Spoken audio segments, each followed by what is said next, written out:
6 மாதமாக இடிக்கப்பட்ட பள்ளி கட்டப்படாததால் அதிகாரிகளிடம் பெற்றோர்கள் புகார். எம்எல்ஏ ஆய்வு.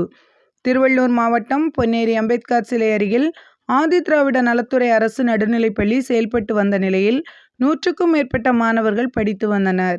இந்நிலையில் கட்டிடம் கடந்த 30 வருடங்களுக்கு முன்பு கட்டி முடிக்கப்பட்ட நிலையில் கட்டிட சுற்றுச்சுவர் மிகவும் பழுதடைந்து மேற்கூரை பெயர்ந்து விழுந்ததால் மாணவர்கள் மற்றும் மாணவர்களின் பெற்றோர்கள் புகார் தெரிவித்தனர்.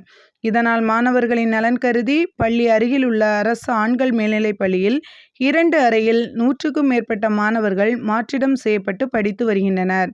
பள்ளி கட்டிடம் கடந்த 6 மாதத்திற்கு முன்பு இடிக்கப்பட்ட நிலையில் அரசு ஆண்கள் மேல்நிலைப் பள்ளியில் படித்து வரும் ஆதிதிராவிட பள்ளி மாணவர்கள் தங்களுக்கு இட நெருக்கடி மற்றும் அடிப்படை வசதி இல்லாததால் மாணவர்களின் பெற்றோர்கள் மாற்று சான்றிதழை தரும்படி வேறு பள்ளியில் சேர்ப்பதாக ஆசிரியர்கள் மற்றும் அதிகாரிகளிடம் புகார் தெரிவித்ததால் தனி வட்டாட்சியர் சித்ரா பொன்னேரி எம்எல்ஏ துரை சந்திரசேகரிடம் தெரிவித்து இடிக்கப்பட்ட பள்ளிக்கூடத்தை ஆய்வு செய்தனர்.